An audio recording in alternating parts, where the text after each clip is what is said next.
اعوذ باللہ من الشیطان الرجیم بسم اللہ الرحمن الرحیم یا ایہا الذین آمنوا استجیبوا للہ وللرسول اذا دعاکم لما یحییکم واعلموا ان اللہ یحول بین المرء وقلبہ وانہ الیہ تحشرون۔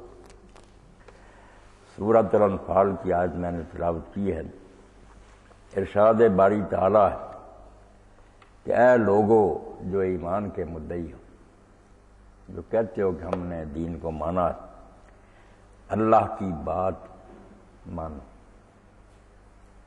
اور اس کے رسول کی مانو۔ جب رسول تمہیں ایسی چیز کی دعوت دیتا ہے جو تمہیں زندگی بخشتی ہے، اور خوب اچھی طرح سن لو کہ اللہ تعالیٰ بندے اور اس کے دل کے درمیان حائل ہو جاتا ہے، اور یہ بھی اچھی طرح ذہن میں رکھو کہ ایک دن صرف تم نے اس کی عدالت میں حاضر ہونا، وہاں تمہیں اکٹھا کیا جائے گا۔ اس دنیا میں انسان کی سب سے بڑی دریافت اور سب سے بڑا سرمایہ جو کسی کو اللہ تعالیٰ نصیب کر دے وہ ایمان ہے۔ ایمان کی دولت سے جو شخص محروم ہے نا، زمین و آسمان کے خزانوں کا بھی مالک بن جائے، قارون بن جائے، فرعون، اس سے زیادہ خسارے میں اور گھاٹے میں کوئی نہیں ہے۔ ختم ہو جانے والی ہے یہ چیز، یہیں چھوڑ جائیں گے، کوئی ساتھ نہیں لے جائے گا، اور سب نے چھوڑی ہے، لوگ جانتے ہیں، ان کی قبروں تک کا کہیں پتہ نہیں کہاں وہ چلے گئے۔ تو یہ مردار دنیا جو ایک سے ہوتی دوسرے کے پاس آتی ہے، جو اس کے پیچھے لگے رہے انہوں نے بہت خسارے کا سودا کیا، اور جن لوگوں نے ایمان حاصل کر لیا وہ کنگال مرے، دکھی مرے، اس دنیا میں بڑی حالت میں بھی رہے، ان سے زیادہ کوئی خوش نصیب اور سعادت مند نہیں ہے۔ تاریخ میں یہ واقعہ ہے، سید ابوالحسن علی ندوی رحمۃ اللہ علیہ فرماتے ہیں کہ یہ تاتاری لوگ جو تھے، جو حکیم صاحب نے فرمایا نا، اللہ کے رسول علیہ السلام نے فرمایا تھا حضرت زینب کو کہ جو دیوار تھی یاجوج ماجوج کی، اس میں اتنا سوراخ ہو گیا اور عرب کے لیے شر قریب آ گیا۔ وہ قریب 600-700 سال بعد آیا، پھر تاتاری آ گئے، چنگیز خان اور اس کی اولاد ہلاک ہوا، کس طرح مسلمانوں کو برباد کیا۔ ایسا وقت آ گیا کہ شیخ سعدی رحمۃ اللہ علیہ جیسے روئے، چیخے کہ اگر اے رسول اللہ آپ نے قیامت کے دن اٹھنا ہے، اے محمد گر براری سر، قیامت کے دن قبر سے سر نکالنا ہے، سر برارو قیامت درمیان خلق، تو آئے اور قیامت تو دیکھ لیں کہ امت پر آئی ہوئی، سروں کے مینار بن رہے تھے، شہروں کو آگ لگائی جا رہی تھی، دریا جو خون کے بہہ رہے تھے۔ تاتاریوں نے بالکل یہی تہیا کر لیا تھا کہ مسلمان نام کی امت کو نہیں چھوڑ۔ تو انہیں کا شہزادہ تھا جو بعد میں ولی عہد بننے والا تھا، پابندی تھی کہ کوئی مسلمان سامنے نہ آئے، اگر میں باہر نکلوں نا میں ان کی شکل نہیں دیکھنا چاہتا۔ تو شکار کے لیے وہ شکار گاہ کو گیا، پہرا ہوتا تھا کوئی مسلمان نہ یہاں آ جائے نظر شہزادے کو، مگر اللہ کو جو منظور تھا کہ ایک آدمی، بس سپاہیوں کی غفلت کی وجہ سے یہ اللہ کی مشیت تھی، شکار گاہ میں آ گیا۔ اب شہزادہ گھوڑے پر سوار شکار کے پیچھے جا رہا تھا، تو اس نے جب شکل دیکھی، داڑھی اور دوسرے، پہچان لیا کہ مسلمان ہے، تو اس نے گھوڑا روکا اور اس کی آنکھوں سے آگ برس رہی تھی۔ اس نے کہا کون ہو تم؟ اس نے کہا میں انسان ہی، ایرانی، جمال الدین میرا نام ہے، کون ہے مسلمان؟ تو اس نے یہ کلمہ کہا اس شہزادے نے، جس کو بعد میں اسلام نصیب ہوا، کہ تم بہتر ہو یا میرا یہ کتا بہتر ہے، یعنی اس کی نگاہ میں مسلمان کتے سے ہی بدتر۔ تو بزرگ نے برا نہیں منایا، دل سے ہی بات کہی، بڑے دردناک پیرایا میں کہ اگر میں ایمان لے کر دنیا سے چلا گیا تو اس کتے سے بہتر ہوں، ورنہ کتے سے ہی برا۔ اب اس فکرہ سے وہ نہ چونک اٹھا، اس نے کہا ایمان کیا؟ وہاں موقع ملا تھوڑی سی بات بتانے کا کہ انسان کوئی چار پایا نہیں میز کے کھانے پینے کے لیے آیا، مر جائے اور مٹی میں مل جائے۔ اللہ نے اس کو عقل و شعور کی نعمت بخشی ہے، بصیرت دی ہے، اس لیے انسان تو وہ ہے جو صحیح بات سوچے اور حق کو قبول کرے۔ تھوڑی بہت باتیں ہوئیں، اب اس نے کہا کہ میرا تیرا وعدہ، اب میں نہیں کچھ بھی کر سکتا، میں ہوں بیٹا، امت باپ کی ہے، ساری دنیا خلاف ہے، جب تم سنو نا کہ میں برسر اقتدار آ گیا ہوں تو مجھے ملنے کے لیے ضرور آنا، یہ وعدہ ہوگا۔ وہ درویش چلا گیا۔ اب یہ جب حکمران ہوا تو اس سے پہلے اس کی موت ہو گئی تو اس نے اپنے شاگرد سے کہا، شیخ جمال الدین نے، کہ یار میرا یہ وعدہ اس کے ساتھ تھا مگر میں تو مر رہا، تم ضرور اس کو ملنے کے لیے۔ اب کچھ سختی جو تھی اس میں نرمی ہو گئی تو وہ گیا، مگر کون دربار میں جانے دیتا تھا، اس نے محل کے ساتھ ہی نا اپنا جان نماز وہ بچا لی اور بس وہاں نماز پڑھتا، اذان کہہ لیتا۔ تو ایک دن شہزادہ صبح کے وقت ذرا جاگ گیا تھا جلدی، اس نے آواز سنی تو دربانوں سے بلا کر پوچھا کہ کیا آواز ہے؟ کہ انہوں نے کہا ایک مسافر آیا ہوا کئی دن سے، وہ یہاں ٹھہرا ہوا، کہا پیش کرو۔ جب وہ تنہائی میں ملا تو اس نے یاد دلایا کس طرح آپ کی ملاقات شکارگاہ میں ایک آدمی سے ہوئی تھی، میں ان کا شاگرد، وہ تو فوت ہو گئے، میرے ذمہ انہوں نے لگا دیا۔ اس نے کہا ٹھیک ہے۔ ابھی جو اس کے تھے عمراء وزراء ان کو بلایا اس نے علیحدہ، اس نے کہا یار میں دیر ہوئی اندر سے مسلمان ہو چکا ہوں مگر اظہار نہیں کر سکا، تم بتاؤ ساتھ دیتے ہیں۔ ان میں سے کئی نے کہا کہ ہم تو در پردہ کتنی مدت سے نمازیں بادشاہ پڑھ رہے ہیں، کہہ نہیں سکے، خفیہ نمازیں پڑھتے ہیں۔ تو شکر ہے کہ آپ نے اسلام کو، یعنی یہاں ہے یورش تاتار کے افسانہ، پاسبان مل گئے کعبے کے سنخانہ، جو برباد کرنے کے لیے اٹھے نا انہوں نے پھر اسلام کا جھنڈا اٹھا لیا اور اتنی دین کی خدمت کی اور لوگوں سے کتابیں ہمارے علماء فقہاء سے لکھوائیں، حیرت ہوتی کہ اللہ کام۔ تو ایمان کی بات ہے کہ ایمان اگر نہیں تو کتے سے بدتر، کتا تو مر جائے گا، ختم ہو جائے گا، یہ تو جہنم کا ایندھن بنے گا، اور ایمان ہے تو پھر حقیقی زندگی ہے۔ تو اللہ کہتا ہے یا ایھا الذین آمنوا، اے لوگو جنہیں یہ دولت نصیب ہو گئی ہے، جو خوش قسمتی سے مسلمان پیدا ہوئے یا بعد میں اسلام قبول کر لیا، تم مومن کہلاتے ہو۔ تو اب عقیدہ تو ٹھیک ہو گیا کہ تم نے اللہ کو مان لیا، رسول کو مان لیا، آخر مگر اسی پر اگر اکتفا نہیں کرے، بس کر دے، بس میں اللہ رسول کو مانے، جب جیسے اب ساری امت اسی پر نازاں، یہی فخر ہے۔ اور کتنے لوگ یہ سوال بھی کرتے ہیں کہ مولانا ہم کتنے گئے گزرے اللہ رسول کو ماننے والے ہیں، وہ کافر ہیں، منکر ہیں، وہ کامیاب ہو رہے ہیں، ان کو غلبہ، ہم ہر جگہ مر رہے ہیں، اللہ کیوں ہماری مدد نہیں کرتا؟ حالانکہ اس اصول کو یہ بھول گیا جو قرآن نے بتایا کہ جو اللہ کا نہیں بنتا نا، اللہ اس کتے کو چھوڑ دیتا، اس کی ڈھیل، اس کو ڈھیل دے دیتا ہے، وہ اس دنیا میں کر لے، آخرت میں نہیں پتا۔ مگر جو اللہ کے کہلائے ہیں، کوئی لڑکا اگر حرام زدی کرتا پھرے، اتنا مجھے اس کے بارے میں فکر مند ہونے کی ضرورت نہیں، میرا ہی بچہ کرے۔ ہر کوئی کہے مولوی صاحب آپ کا بیٹا کر رہا ہے تو مجھے پھر ناراضگی تو ہوگی کہ میرا بیٹا ہو کر تم یہ حرکت کرتے۔ چنانچہ قرآن مجید میں ہم دیکھتے ہیں یہی بات مسلمانوں کے ذہن سے نکل گئی۔ اب یہ کہتے ہو یار ہم کلمہ تو پڑھتے ہیں، کلمہ پڑھ کر آپ کا معاملہ ان کی نسبت جدا ہو گیا، وہ کلمہ نہیں پڑھتے اس لیے کرتے پھر، وہ اللہ کے دشمن ہے، بیگانے۔ اللہ نے اپنے رسول علیہ السلام سے سورہ بنی اسرائیل میں کہا کہ یہ کافر چاہتے ہیں کہ آپ کو صلح پر مائل کر لیں، کہ کچھ آپ نرم ہو جائیں، کچھ ہم مان لیتے ہیں۔ اگر آپ نے ان کے کہنے پر دین کی کوئی بات جو اس میں رد و بدل کر لیا تو بجائے اس کے کہ حضور کے لیے نرمی ہوتی کہ محبوب رب العالمین فرمایا لا ذکنا کا ضعف الحیات و ضعف الممات، ہم دنیا میں بھی دگنی سزا دیں گے اور آخرت میں جو رسول ہو کر یہ کرتا۔ حالانکہ لوگوں نے کتابیں اللہ کی بدلی، تبدیلیاں کی، کہا کرتے پھر ان سے ایک وقت نپٹ لیں گے، مگر تم رسول ہو، تم اس منصب پر ہوتے ہوئے اگر تبدیلی کرو ساری دنیا ٹیڑھی ہو جائے گی، دین خراب ہو جائے گی۔ دنیا میں اتنی عورتیں ہیں، اللہ کے رسول علیہ السلام کی بیویوں کے لیے قرآن مجید میں سورہ احزاب میں اللہ نے فرمایا لستن کاحد من النساء، تم دوسری عورتوں کی طرح نہیں ہو، تمہارا بڑا مقام ہے، یہ اللہ نے چن کر تمہیں رسول کے گھر میں جگہ دی ہے۔ اور قرآن پاک سے حدیث سے پتہ چلتا حضور نے کوئی نکاح ویسے نہیں کیا، سب حدیثوں میں پتہ چل رہا ہے اللہ کی طرف سے اشارہ ہوتا تھا۔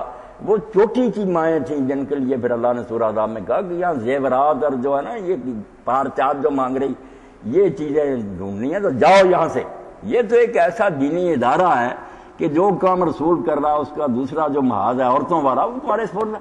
تمہارے گھروں میں دن رات جو کتاب اور حکمت پڑھی جاتی ہے یہ بیان کرو، یہ سورہ احزاب پڑھنا آپ کہ اس لیے اللہ لایا ہے، ورنہ پیغمبر کو کیا ضرورت ہے اتنی عورتوں کی۔ اور اسی لیے مختلف قبیلوں میں سے تم چھانٹی گئی ہو کہ تمہارے قبیلے کی بچیوں کو کوئی ہچکچاہٹ نہ ہو، تکلف نہ آئے کہ ہماری مائیں بہنیں پوچھیں۔ تو اس وقت بھی اللہ تعالیٰ نے کہا کہ یاد رکھو جتنا تمہارا یہ مرتبہ بلند ہے اسی طرح تمہاری ذمہ داری بڑی نازک ہے. تم میں سے اگر کسی نے نیکی کی، یہ قرآن کے الفاظ ہیں، تو دگنا ثواب دیں گے.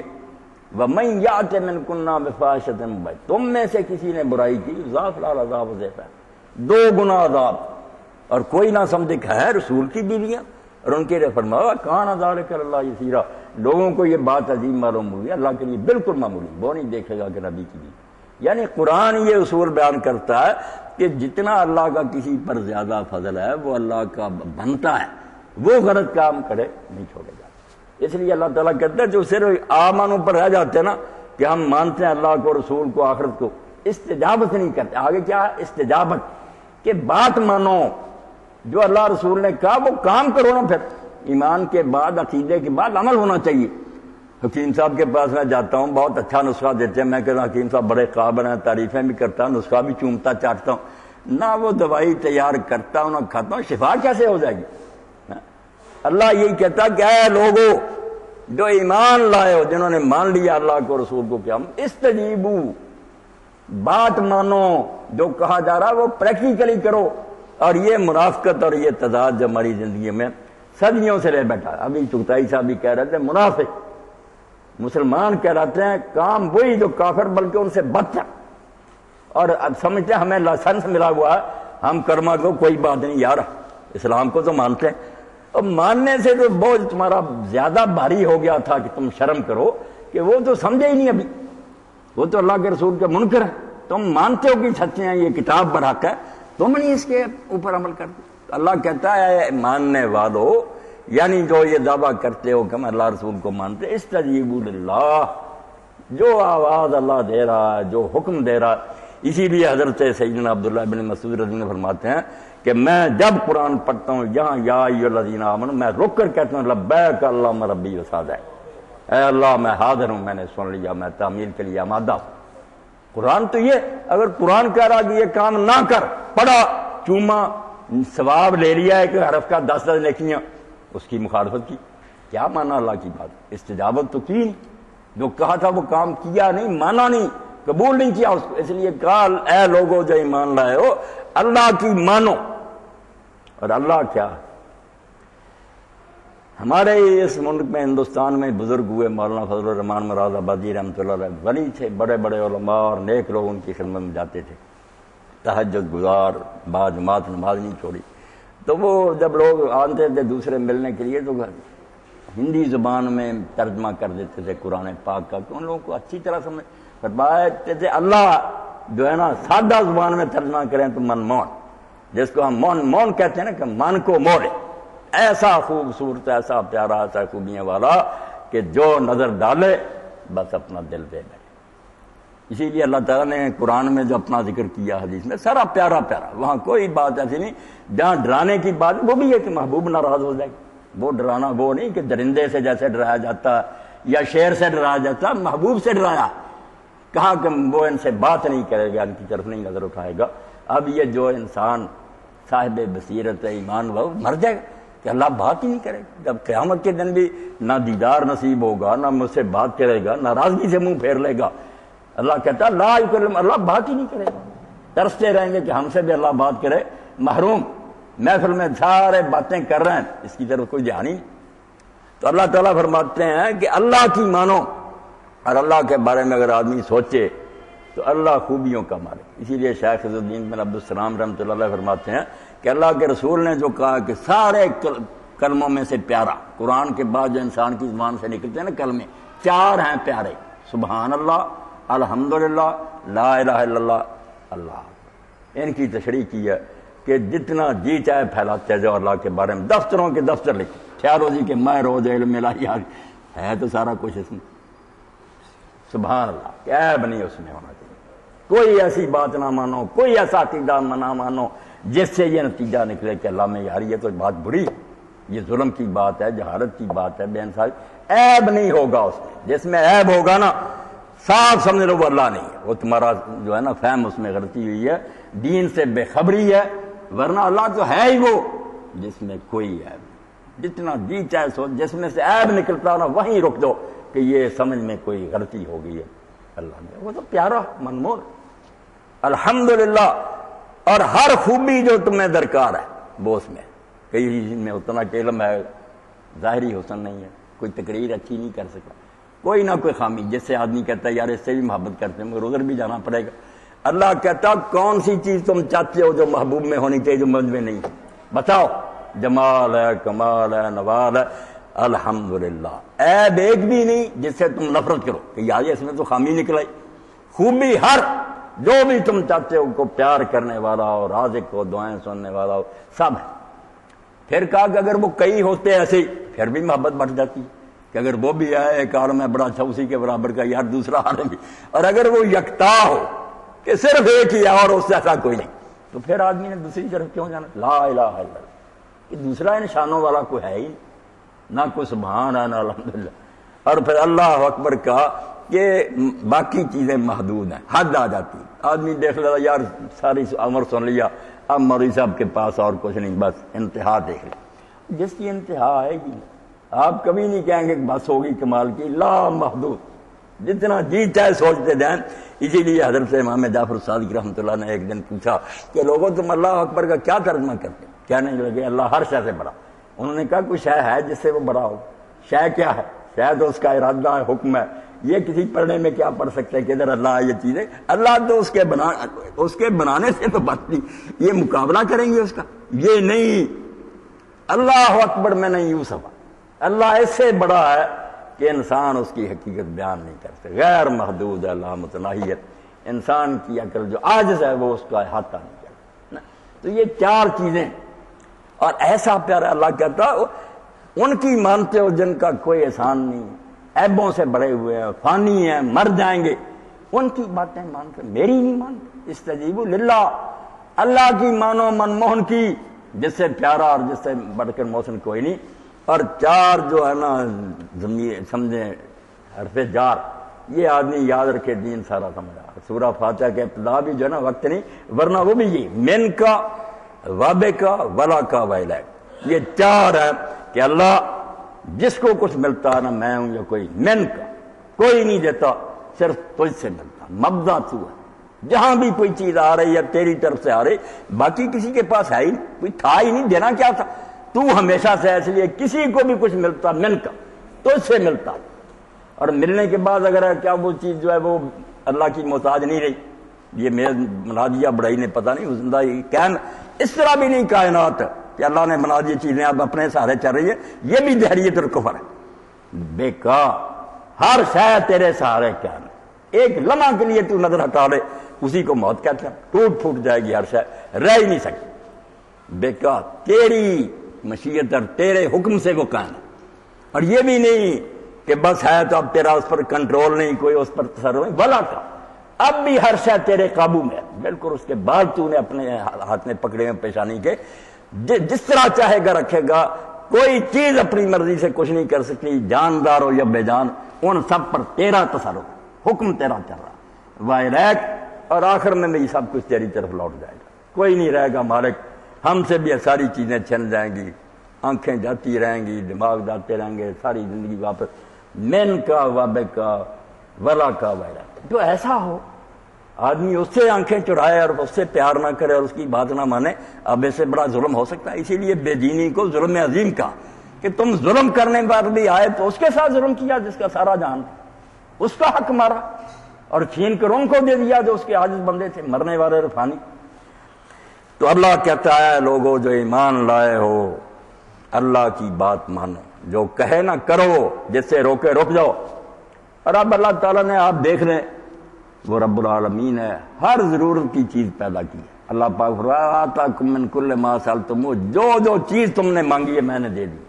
ڈاکٹر کفایت اللہ صاحب بھی ایک مرتبہ کہہ رہے تھے کہ یہ مانگی کو دے، یہ وہ مانگنا نہیں جو دعائیں ہم کرتے ہیں، یہ مانگنا کہ ہر شے نے جو اپنی ضرورت کا اپنے زبان حال سے مطابقہ کیا کہ مجھے یہ چاہیے، پتھر کو، ہوا کو، جس شے نے جو مانگا کہ میں مجھ کو اگر بنا رہا اور مجھ سے کام نہ رہا تو مجھ کو پھر وسائل دے نا، وہ چیزیں مجھ میں رکھ، خصوصیات جو میں اپنے کام میں ان سے کام لوں۔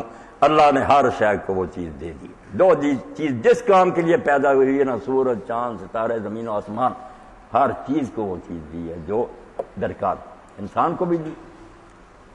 تو اللہ پاک فرماتا ہے کہ جب ہر شے کی ضرورت کا میں نے اہتمام کیا، مگر کیا ایسے ہے کہ خود کفیل نہیں کسی چیز کو بنایا. یہ سوچنے کی بات. دوائیاں چاہیے تھیں، ڈاکٹر بنائے، مگر ہر آدمی خود نہیں ڈاکٹر کہ وہ آپ ہی اپنا علاج کر لے. ضرورت ہے پوری ہوئی مگر ادھر جانا پڑے گا. اسی طرح قانون کی ضرورت ہے، قانون دان ہے. مسائل سے سارے لوگ واقف نہیں ہو سکتے، ساری دنیا معتد اور عالم نہیں ہو سکتی. علماء ہیں، ان سے جا کے مسئلہ پوچھیں. یعنی دکانوں سے جا کر سودے خریدے، سامان سارے ضرورت کے سپلائی ہو رہا ہے مگر وہ مختلف ایجنسیوں کے ذریعہ. اسی طرح جو سب سے بڑی ضرورت تھی کہ اللہ کی بات ماننی ہے، باقی ٹھیک ہے اس سے بڑا کوئی ہمارا آقا نہیں، مالک نہیں، مگر اس کی مرضی کہاں سے معلوم ہے؟ کون بتائے کہ وہ کس شے کو پسند کرتا ہے، کس شے سے ناراض ہوتا ہے؟ اس کے بارے میں صحیح معلومات کہاں سے؟ کہا انتظام اس کا بھی کیا. اگر نہ ہوتا ربوبیت ناقص ہوتی، مارج پیدا نہ ہوتے، دوسری چیزوں بارے نہ تو کہتے کہ اللہ نے کیا بنایا یار کہ ہماری یہ ضرورتیں نہیں. فرمایا ہدایت کی ضرورت بھی پوری کی ہے، انا علینا للہدیٰ، جیسے اور ضرورتیں پوری کی ہیں، یہ بھی میری ذمہ داری تھی کہ تمہیں راستہ بتاؤں کہ دنیا میں اس طرح رہو. مگر اس کے لیے بھی ہر شخص خود کفیل نہیں کہ سارے اپنی اپنی جگہ سمجھیں. اس کے لیے بھی ایک خاص گروہ ہے اسپیشلسٹوں کا جو رسول اور نبی ادھر چلے. یہ ضرورت پوری ہوگی. باقی جو جہاں تم گھومو گے نا یونیورسٹیوں میں، کالجوں میں، دانشوروں کے پاس کچھ نہیں. وہ خود اگر اپنی حقیقت جانتے ہوں گے صاف کہہ دیں کہ اللہ کے بندے وہ ہمارے پاس ظن و تخمین ہے، گویڑ ہے، اندازے ہیں، ہمیں سمجھ ایسا ہماری سمجھ، ہم یہ نہیں کہتے کہ یہ حق ہے. ہم خود اس بارے میں کوئی یقین نہیں رکھتے، ہمارے ساتھی دوسری رائے بھی رکھتے ہیں. مگر ایک گروہ ایسا جو یہ نہیں کہے گا کہ میرے پاس ظن ہے، گمان ہے، حق، وہ کہے گا حق ہے بالکل جو فیکٹ ہے نا. اور وہ آدم علیہ السلام سے لے کر رسول کریم علیہ السلام تک بالکل ایک ہی گواہی دے رہے ہیں. علاقے جدے ہوں گے، زبانیں جدی ہوں گی، ملاقات نہیں ہوئی، ایک دوسرے سے ملے نہیں، مگر بات حق 2 اور 2 4 ہے، اس میں کوئی فرق نہیں. تو فرمایا لوگو ایمان لائو تو اللہ کی بات مانو. اور اللہ کی بات کہاں سے ملے گی؟ والے رسول کی بات. اللہ آپ نہیں آئے گا. یہ تو دنیا کے بادشاہ نہیں کرتے جو حقیر ردنا ہے کہ گھر گھر پھرے لوگوں کو نوٹس دیتے پھریں. ان کے ہرکارے ہیں، ان کے ماتحت لوگ ہیں جو تمہیں اطلاع دیتے ہیں. تو اللہ خود چل کر تمہارے پاس آئے بتانے کے لیے. اس نے برگزیدہ ہستیاں چنی ہیں، رسول اور انبیاء علیہ الصلوۃ والسلام، ان کا دامن پکڑو. ہدایت چاہتے ہو تو اس کے لیے ادارہ بنا دیا ہے. اور اگر کوئی شخص دوائی چاہتا مگر وہ کہ میں اسپتال نہیں جانا، مرے پھر بیمار ہو کر، شکایت اللہ کی نہیں کر سکا تو خود نادان ہے. جو لوگ تھے اس کام کے لیے کیوں نہیں ان کے پاس جاتا؟ تو رسول کو جو نہیں مانتا نالائق، اگر وہ بھٹکتا ہے دنیا میں بھی ذلت کی زندگی اور یہ جہنم بنا دیتا ہے سارے جہان کو، اسی لیے کہ وہ اس آدمی کے پاس نہیں گیا جو اللہ کی طرف سے رحمت. تو رسول کی ضرورت دنیا کے لیے اس سے زیادہ ہے جتنی انسانی بدن کے لیے آکسیجن کی. خدا کی قسم آکسیجن کے بغیر شاید آدمی زندہ. جو نبی سے جیسے ابن قیم فرمایا ایک لمحہ کے لیے رسول آنکھوں سے اوجھل ہوا نا فسد قلبوں کا، اسی وقت تیرا دل تباہ ہو جائے گا اور تو بدماش بن جائے گا. کوئی طاقت نہیں، تو بوش ہوتے ہوئے حرام زادہ ہوگا، ڈاکو ہوگا دنیا کا بڑا، سارا علم و فضل جو برباد. تو رسول جو ہے وہ انسان کے لیے حیات سے بھی زیادہ ہے. اسی لیے اللہ فرماتا ہے اذا دعاکم، جب رسول بلائے. اب کس چیز کے لیے بلاتا؟ یہ دین کی وضاحت کرتی. اب کوئی آدمی جو سمجھدار ہے، حالات سے واقف ہے، بے خبر نہیں کہ دنیا دوزخ بنی ہے، کہیں چین نہیں، کہیں روشنی نہیں آ رہی. جدھر نظر دوڑاتے ہیں یہی ہے کہ پتہ نہیں کس وقت لاوا پھٹ جائے، ایک بم چل گیا دنیا تباہ ہو جائے گی، تباہی کے کنارے کھڑی. اللہ کہتا ہے رسول کیا کرتا ہے؟ اذا دعاکم لما یحییکم، رسول تمہیں بلاتا ہے اس چیز کی طرف جو تمہیں زندگی بخشتی ہے. حالانکہ زندہ تو ہم چل پھرتے نا کہ ہمارے پاس تو محل ہیں، جہاز ہیں، ہم سے زیادہ کون سے پڑھنا. یہ زندہ نہیں ہیں جو ایمان جن کے پاس نہیں، شریعت نہیں، اسلام نہیں، یہ چلتی پھرتی مردہ لاشیں. ان کو کوئی زندہ نہ کہو، یہ مرے ہوئے. اب من کانا میتا، مرے، بیکار ہے انسانیت کے لیے، نقصان دہ ہیں، بدبودار لاشیں. زندہ صرف وہ ہے جو اللہ کے رسول کی بات فرمایا. رسول جو تعلیم دیتا ہے وہ زندگی بخش، اس سے لوگوں کو زندگی نصیب ہوگی. مرے زندہ ہو جاتے ہیں. اور لوگوں نے دیکھا، مولانا منظور نعمانی رحمۃ اللہ علیہ فرماتے ہیں وہ دہریہ تھا نیاز فتح پوری، اپنے علم پر نازاں تھا، بکواس کرتا رہتا تھا. تو ہم اکٹھے ہوئے لکھنؤ میں ایک مرتبہ، تو میں نے سمجھانے کے لیے کہا کہ نیاز صاحب لکھنؤ شہر کا کیا حال ہوگا، مہنگائی اور چیزوں میں ملاوٹ اور جھوٹ اور عدالتوں میں رشوت اور وہ بھی جانتا تھا، بہت زیادہ جانتا تھا. اس نے کہا مولانا آپ کو کیا پتا، آپ حجروں میں کام بہت خراب ہے، حد سے گزری. انہوں نے یہ ساری باتیں کرنے کا، نیاز صاحب آپ بھی پڑھے لکھے ہیں، میں بھی تھوڑا بہت مدرسوں کچھ ساتھی ملیں، اور یہ لکھنؤ کو ٹھیک کرنے کے لیے کچھ کرنے لگا. مولانا آپ پاگل ہیں، یہ نہیں ٹھیک ہو سکتا. اب مولانا نے کہا کہ نیاز صاحب آپ تاریخ سے ماشاءاللہ واقف ہیں، عرب جو تھے 13-14 سال پہلے وہ کیسے تھے؟ اس نے کہا توبہ توبہ، جانوروں سے بدتر، اس سے بھی زیادہ بگڑے ہوئے. کہا ٹھیک ہوئے. موعظوں کا منکر تھا نا قرآن میں، جہاں موضوعات تعویل کرنی بے دین نے. ہاں کہنا ہے باقی یہ تو تاریخی حقیقت ہے کہ دنیا بدل گئی. بہت لوگ جو تھے نا فرشتوں سے بہتر ہو. تو انہوں نے پوچھا کہ جس شخص نے یہ کام کیا اس کے پاس کوئی وسائل و ذرائع، کوئی پڑھا لکھا، کوئی آپ کی طرح ہو صحافی، کوئی نہیں؟ امید ہے. کہنے لگے آپ مان رہے ہیں کہ میں آپ اور سارے علم والے مل کر لکھنؤ ٹھیک نہیں کر سکتے. تو ایک امی نے جب اس سے زیادہ بگڑے لوگ ٹھیک کر دیے، جو دوسروں سے نہیں کام آپ کہتے ہو سکتا، تو معجزہ کس کو کہتے؟ جس سے دوسرے لوگ عاجز آ جائیں، ہار جائیں، وہ کر دے، یہ معجزہ. شرمندہ ہوا. تو رسول کرتا ہے لما یحییکم، ایسی دعوت دیتا جو قبول کر لے اور وہ جام شفا پی لے. صرف ہماری طرح تلاوت نہ قرآن کی کرتا رہے، عمل کرے، زندہ ہو، بالکل زندہ ہو جاتا. ورنہ انسان مردہ. تاریخ میں آتا ہے کہ جب عبد الملک بن مروان نے اپنے چچا کے لڑکے عمر بن سعید سے، وہ بھی خلافت کا مدعی ہو گئے، خلافت بن گئی نا مذاق، ادھر یہ ادھر چچا کا بیٹا، پھر لڑائی ہوئی. اس نے امان دے دی کہ میں وعدہ کرتا ہوں کوئی نقصان نہیں. محل میں بلا لیا، محل میں آتے ہی اسی وقت گرفتار کر کے چھری سے ذبح کیا، اپنے ہاتھ سے چھری سے ذبح کیا، واضح سے پھر گیا. پہلی غداری جو مسلمان خلیفہ نے کی. اب ایک بدوی ملنے کے لیے آیا تو عبد الملک کے ساتھ بیٹھا ہوا تھا. جس نے کہا کہ سناؤ عبد الملک کے بارے میں تمہارا کیا ہے؟ اپنے بارے میں پوچھا. اس نے کہا وہ تو مجھے سے ہی مر چکا. بدوی نے کہا کہ عبد الملک تو مر چکا. اس نے کہا میں تو تیرے پاس نہیں. اس نے کہا جس دن اس نے عمر بن سعید کے ساتھ معاہدہ کیا تھا پھر گیا تھا اور دھوکے سے کہا اس دن سے مر گیا. عبد الملک نہیں رہا، اب ایک لاش ہے جو چل پھر رہی. تو حقیقت بھی یہی ہے کہ جب آدمی میں دین نہیں، شرافت میں نہیں، کوئی کردار نہیں، تو کیا ہے؟ مرا ہوا، زندہ نہیں. تو فرمایا رسول کی مانو، رسول تمہیں اس شے کی طرف بلاتا جو صحیح معنوں میں زندہ کر دے. پھر جو لوگ چلتے پھرتے نا، دکان پر بیٹھا تاجر بھی زندہ ہے، عدالت میں بیٹھا جج زندہ ہے، ان میں وہ کردار ہے جو ایک انسان میں ہونا چاہیے. اور آگے فرمایا وَاعْلَمْ أَنَّ اللَّهَ يَحُولُ بَيْنَ الْمَرْءِ وَقَلْبِهِ. یہ بہت بڑی دھمکی دی. اس میں ہم آ گئے ہیں نا کہ سن لو، اگر نوبت یہی رہی نا تم ڈھیٹ بن گئے کہ قرآن سنایا جاتا رہا، یہ آواز بلند ہوتی رہی، مان لو کرو یہ کام، مگر تم نے نہیں کیا، سنی کر دی، یہ عادت بنا لی کہ بات سنے عمل نہیں، تو نتیجہ کیا پھر ہوگا؟ قانون خداوندی کہ یاد رکھو ایسا وقت آتا کہ اللہ پھر بندے اور اس کے دل کے درمیان حائل ہو جاتا، رکاوٹ بن جاتا. کیا اللہ حائل ہو جاتا؟ یہ وہ قانون ہے جس کو دوسری جگہ فرمایا دلوں پر مور لگ جاتا. اللہ تعالیٰ پھر بالکل سیل کر دیتا، پھر اس کو توفیق نہیں ہوتی، توبہ ہی نہیں کر سکتا، نہ وہ باز آ سکتا. اس نے موقع سے فائدہ نہ اٹھایا. وقت تھا کہ اگر برائی کر رہا تھا باز آ جاتا، لوٹ آتا، تو فاصلہ ابھی تھوڑا ہی تھا، زیادہ دور نہیں گیا تھا، آ سکتا. مگر جب بہت دور نکل گیا، ظلالم بعید، عادی ہو گیا جرائم کا، اور اللہ کا کلام بھی اس کے لیے بےثر ہو گیا، تو پھر یہ نوبت آتی ہے کہ دل جو ہے نا پھر وہ نیکی چاہ ہی نہیں سکتا، اللہ تعالیٰ رکاوٹ بن جاتا. یعنی اللہ کا قانون یہ سزا دیتا. اور حضور علیہ السلام نے اب بڑے اچھے طریقہ سمجھایا، جب تم گناہ کرتے دل پر ایک سیاہ داغ لگ جاتا، اگر توبہ کر لو صاف ہو جاتا، اگر پھر کرو سیاہی پھیل، اور آخر وقت آتا پورا دل سیاہ ہو جاتا.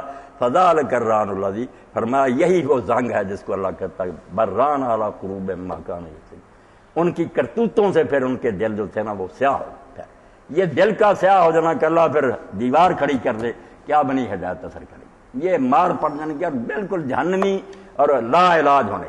اب یہاں شکایت کرے کہ اللہ پہلے نہیں کرتا، تم کام وہ کرتے ہو جس سے یہ نتیجہ نکلتا. قانون خداوندی سے یہ نتیجہ برآمد ہوتا، اور یہ کوئی شکایت نہیں کر سکتا. جب ڈاکٹر دوائی دیتے ہیں کہ پرہیز کرو، یہ ہیپاٹائٹس اسٹیج پر پہنچ جائے گی، پھر نہیں علاج ہوگا. یہ بیماری یہاں تک پہنچ گئی نا، پھر ہمارے بس کی بات نہیں، قانون قدرت ہے، یہ نہیں کوئی خبیث سنتا. بعد میں وہ لا علاج ہو جاتا اور کہہ دیتے ہیں ڈاکٹر جا بھائی اب علاج نہیں یار، ڈاکٹروں نے مجھے مایوس کیا. بٹ ڈاکٹروں کو نے کیا مایوس کیا؟ تمہاری بات پرہیزی نے کیا. یہی اللہ نے کہا کہ میں نے کہا سن لو میری بات، اور میرے رسول کی زندگی چاہتے ہو، ورنہ یاد رکھو وقت آتا کہ اللہ بندے اس کے دل کے درمیان حائل ہو جاتا ہے، رکاوٹ بن جاتی ہے، دل میں پھر نیک بات اثر ہی نہیں کرتی۔ اور ساتھ فرمایا یہ معاملہ یہیں نہیں ختم ہوگا کہ چلو نہیں ہدایت ہوتی، نہیں، وَأَنَّهُ إِلَيْهِ تُحْشَرُونَ، آگے کا سوچو پھر کہ انجام کیا ہونے والا۔ ایک وقت تم اللہ کی عدالت میں اکٹھے کیے جاؤ گے اور کٹہرے میں کھڑا کر کے اللہ پوچھے گا کہ کیا کمائی کر کے آئے ہو، اس وقت سے ڈر جاؤ۔